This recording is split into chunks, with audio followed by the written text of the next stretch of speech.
मित्रों नमस्कार। मैं एडवोकेट सुहेंदु जयपुरियार अपने इस चैनल जयपुरियार लॉ क्लासेस पर पुनः एक बार आपका स्वागत करता हूं। मित्रों, लगातार इस बात की डिमांड की जाती रही कि मैं इंडियन एविडेंस एक्ट पर कुछ वीडियो को अपलोड करूं। तो मित्रों, मैं आप लोगों के डिमांड के आधार पर मैं सिर्फ कुछ वीडियो नहीं अपलोड कर रहा हूं, बल्कि इंडियन एविडेंस एक्ट की पूरी सीरीज को ही मैंने तैयार किया है और इसकी पूरी सीरीज पर ही वीडियो आप लोगों को मिलेगी।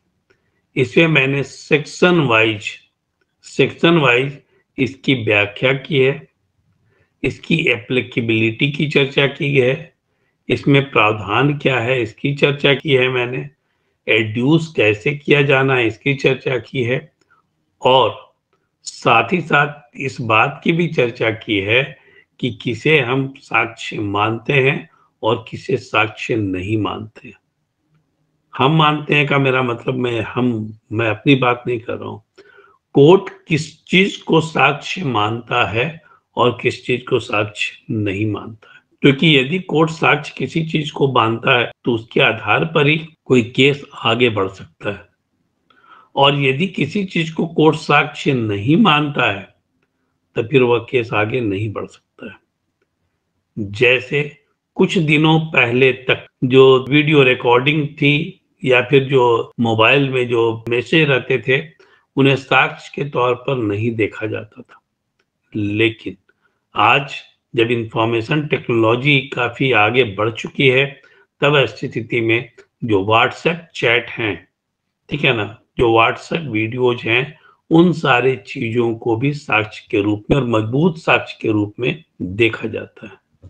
तो आप इससे अनुमान लगा सकते हैं कि यह कितना भी महत्वपूर्ण है। पहले जो रजिस्ट्री की चिट्ठी जाती थी उसे साक्ष्य के रूप में माना जाता था, लेकिन आज के डेट में यदि ईमेल कहीं जा रहा है तो अभी साक्ष्य के रूप में उसको मान्यता दी गई है। तो इस प्रकार हम देखते हैं कि साक्ष्य कानून में भी बदलाव लगातार आ रहे हैं, कुछ एडिशन उसमें किए जा रहे हैं, ठीक है ना। लेकिन इन सारी चीजों को जानना आपके लिए बहुत ही ज्यादा जरूरी है। एक वकील के लिए इन सारी चीजों को जानना बहुत ही ज्यादा जरूरी है, ठीक है। तो इसको हम आगे बढ़ते हैं। सबसे पहले हम चूंकि मैं क्रिमिनल लॉ पर ही ज्यादा फोकस करता हूं अपने इस चैनल पर, इसलिए मैं क्रिमिनल केस की ही बात यहाँ कर रहा हूँ। जैसा कि आपको पता है कि क्रिमिनल जो केसेस है वो गाइडेड हैं 3 जो एक्ट हैं उसके द्वारा। वह है इंडियन एविडेंस एक्ट पहला, दूसरा है सिविल प्रोसीजर कोड, और तीसरा क्या है, तीसरा है आपका इंडियन पिनल कोड, ठीक है। मैंने इंडियन एविडेंस एक्ट का नाम सबसे पहले इसलिए लिया क्योंकि इन सब में सबसे ज्यादा महत्वपूर्ण इंडियन एविडेंस एक्ट ही है। ऐसे यह कहना कौन महत्वपूर्ण है कौन महत्वपूर्ण नहीं है वह उचित नहीं होगा।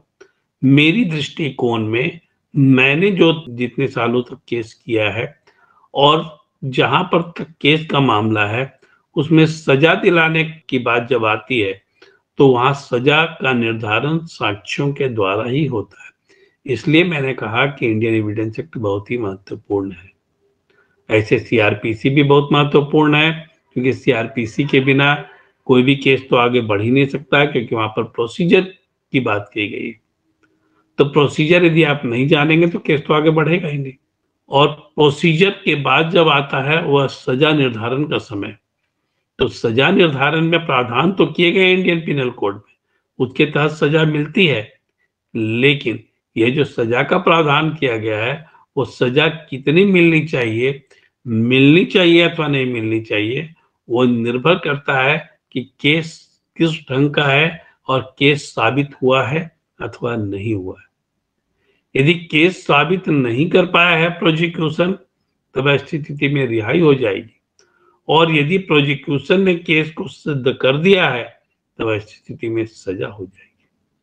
उसी ढंग से डिफेंस लॉयर यदि यह साबित कर देता है कि जो आरोप लगाए गए हैं एक्यूज के ऊपर वो गलत है, तब स्थिति में सजा नहीं होगी। नहीं सिद्ध कर पाता है, ठीक है, तब स्थिति में उसे सजा होगी। लेकिन ये सजा का निर्धारण जो किया जा रहा है वह सजा का निर्धारण जो है वह किया जा रहा है साक्ष्यों के आधार पर। जैसे किसी व्यक्ति का मर्डर हो जाता है, मर्डर हुआ बॉडी, जो डेड बॉडी है, वो कहीं सड़क पर पड़ी मिली है। उस व्यक्ति की कोई पहचान नहीं हो पा रही है, लावारिस है। किसी ने मर्डर होते देखा नहीं, कोई सर्कमस्टांसेस वहां नजर नहीं आ रहा है कि कैसे यह मर्डर हुआ होगा। तब ऐसी स्थिति में किसे सजा होगी? किसी को भी सजा नहीं होगी, क्योंकि वहां पर न तो उस व्यक्ति की पहचान है और न ही वहां पर कोई आई विटनेस है या फिर कोई सर्कमस्टांशियल एविडेंसेस है, ऐसा कुछ भी नहीं है। तो ऐसी स्थिति में सजा नहीं होगी। लेकिन अब सपोज करिए कि किसी व्यक्ति का मर्डर हुआ और उस व्यक्ति का मर्डर होते हुए, उस व्यक्ति की हत्या होते हुए किसी एक व्यक्ति ने देख लिया। अब यहाँ पर क्या है, आई विटनेस जो है, वो जो देख लिया वह क्या है, वो आई विटनेस है, और आई विटनेस जो है वह साक्ष्य है। अब चूंकि इसने देख लिया है कि इस व्यक्ति ने मारा है, तो उस व्यक्ति के पास से यदि हथियार बरामद हो जाता है तो वो भी साक्ष्य है। और चूंकि वह व्यक्ति की पहचान हो चुकी है किसने मारा है और कौन मरा है, तो ऐसी स्थिति में यदि हम ये लिंक स्थापित कर पाते हैं कि दोनों के बीच में दुश्मनी है या फिर दोनों के बीच में किसी ढंग का लेन देन हुआ है, तो यह जो प्रूफ है वह भी साक्ष्य है। तो इन सारे चीजों के आधार पर केस को स्टैब्लिश किया जा सकता है। तो आप ये समझ सकते हैं कि इंडियन एविडेंस एक्ट कितना महत्वपूर्ण है।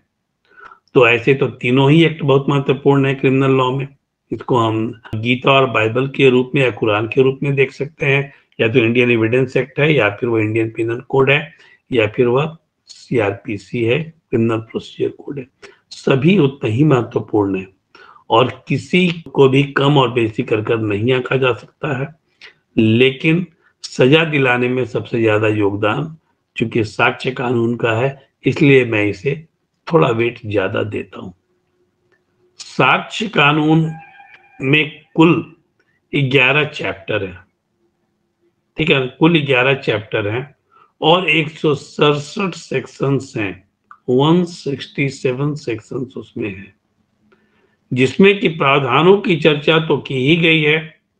प्रावधानों के साथ साथ इसके चर्चा की गई है कि कौन सा साक्ष्य जो है वह साक्ष्य माना जाता है और कौन सा साक्ष्य साक्ष्य नहीं माना जाता है, ठीक है ना। कौन सा तथ्य साक्ष्य माना जाता है और कौन सा तथ्य साक्ष्य नहीं माना जाता है, इसकी चर्चा इसमें वो की गई है और उसी के आधार पर कोर्ट में उसको एड्यूस किया जाता है।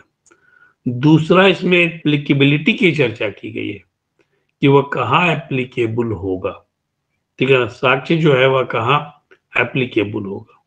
अब किसी का मर्डर हुआ और वहां पर आप ये कहें जाकर कि बैंक में डकैती पड़ गई है, तो वहां पर साक्ष्य तो बैंक की डकैती का है, मर्डर तो किसी और प्लेस पर हुआ है, तो यहाँ पर वह एप्लीकेबल नहीं होगा।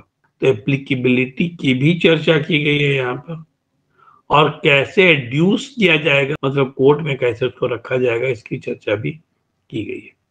तो मित्रों, यहाँ पर मैंने आप लोगों को बताया कि साक्ष्य कानून कितना महत्वपूर्ण है और कैसे सजा का निर्धारण इसमें हो सकता है। अब यह लागू कहाँ कहाँ होता है साक्ष्य कानून, जैसा कि मैंने सबसे शुरू में ही बताया कि साक्ष्य कानून जो है वो क्रिमिनल लॉ और सिविल लॉ पर एप्लीकेबल होता है, ठीक है। तो सिविल लॉ और क्रिमिनल लॉ की बात करते हैं तो इसके अलावा और कहाँ कहाँ एप्लीकेबल है। यहाँ पर यह ट्रिब्यूनल में साक्ष्य की बहुत भूमिका नहीं होती है, क्योंकि ट्रिब्यूनल जो होता है वह कोर्ट ऑफ जस्टिस होता है, ठीक है ना, कोर्ट ऑफ जस्टिस होता है और दोनों पक्षों की बात को सुनता है और सुनने के बाद सुटेबिलिटी के आधार पर उस पर अपना जजमेंट देता है, ठीक है। वहां पर वह जज जो है वो अपने कृत्यों के लिए, अपने कार्यों के लिए, अपने निर्णयों के लिए रिस्पॉन्सिबल होता है। लेकिन सिविल कोर्ट और क्रिमिनल कोर्ट की जब हम बात करें तो यह कोर्ट ऑफ लॉ है। तो यहाँ पर कोई भी चीजें जो है वह प्रक्रिया के तहत साक्ष्यों के आधार पर निर्धारित की जाती है। सजा का मुकर्रर जो है वो साक्ष्यों के आधार पर किया जाता है। क्या फाइन दिया जाएगा इसकी चर्चा भी उसमें की जाती है कि वह भी साक्ष्यों के आधार पर किया जाएगा। तो इन सारी चीजों को साक्ष्यों के आधार पर ही लागू किया जाएगा। जब हम इंडियन एविडेंस एक्ट की बात करते हैं तो इंडियन एविडेंस एक्ट जो है वह मार्शल कानून पर भी, मार्शल लॉ पर भी लागू होता है। मार्शल लॉ का मतलब होता है कि सैनिकों को अनुशासनहीनता के लिए जो सजा दी जाती है या फिर किसी मोरल टर्पिट्यूड के लिए जो सजा दी जाती है वह सैनिक न्यायालय में सुनाया जाता है। इसी सैनिक न्यायालय को हम मार्शल कोर्ट कहते हैं और वहां पर भी इंडियन एविडेंस एक्ट लागू होता है। दूसरा, मैं यहाँ पर बात करूं, जैसा कि मैंने बताया कि ट्रिब्यूनल पर एप्लीकेबल नहीं है, डिपार्टमेंटल प्रोसीडिंग पर एप्लीकेबल नहीं है। जुडिशियल प्रोसीजर जहां पर है वहां पर साक्ष्य कानून एप्लीकेबल है और जहां पर जुडिशियल प्रोसीजर नहीं है वहां पर साक्ष्य कानून एप्लीकेबल नहीं होते हैं। Make it A point. अब मैं आता हूं कि इंडियन एविडेंस एक्ट लागू कहां कहां पर है। अभी वर्तमान समय में ये संपूर्ण भारत पर लागू है। 5 अगस्त 2019 के पहले यह जम्मू एंड कश्मीर को छोड़कर पूरे भारत पर लागू था। जम्मू एंड कश्मीर में ये इंडियन एविडेंस एक्ट लागू नहीं था। ठीक है, वहां पर दूसरा ही एक्ट था। इंडियन पिनल कोड भी लागू नहीं था, वहां पर रणवीर कोड चलता था। लेकिन 5 अगस्त के बाद इसे लागू कर दिया गया संपूर्ण देश पर। ठीक है ना, संपूर्ण देश पर इसे लागू कर दिया गया है। तो मित्रों, जुडिशियल प्रोसीडिंग में यह एप्लीकेबल होता है या जुडिशियल इंक्वायरी में एप्लीकेबल होता है, इन्वेस्टिगेशन में एप्लीकेबल नहीं है। जुडिशियल इंक्वायरी में एप्लीकेबल होता है, कोर्ट मार्शल में एप्लीकेबल होता है। अब वर्तमान समय में बहुत सारे नए नए ट्रिब्यूनल बन गए हैं, आर्बिट्रेटर हैं। आर्बिट्रेटर भी चीजों को सुलझाने का काम करते हैं, लेकिन आर्बिट्रेशन के कोर्ट में आर्बिट्रेशन जो होता है वो आर्बिट्रेशन एंड कॉन्सिलिएशन 1996 के तहत होता है। आर्बिट्रेशन के न्यायालय में भी यहाँ पर यह एप्लीकेबल नहीं होता है, इंडियन एविडेंस एक्ट एप्लीकेबल नहीं होता है। वहां पर सुटेबिलिटी के आधार पर काम को किया जाता है, सुटेबिलिटी के आधार पर चीजों को देखा जाता है। और मैंने आप लोगों को अभी बताया कि इंडियन एविडेंस एक्ट जो है वह डिपार्टमेंटल प्रोसीडिंग पर लागू नहीं होता है। यहाँ पर 2009 में रूप Singh Negi versus Punjab national bank का एक केस था जिसमें कि सुप्रीम कोर्ट ने बहुत स्पष्ट किया है कि इंडियन एविडेंस एक्ट जो है वह डिपार्टमेंटल प्रोसीडिंग है, उस पर एप्लीकेबल नहीं होगा। तो मित्रों, उम्मीद करता हूं कि मेरा इंट्रोडक्टरी वीडियो जो मैंने भी आप लोगों को बताया वो आप लोगों को पसंद आया होगा। और इंतजार करिए, और भी बहुत सारे वीडियो अभी इंडियन एविडेंस एक्ट पर लोड किए जाएंगे और वह सारे के सारे वीडियो आपके लिए उम्मीद करता हूँ काफी महत्वपूर्ण होंगे। धन्यवाद।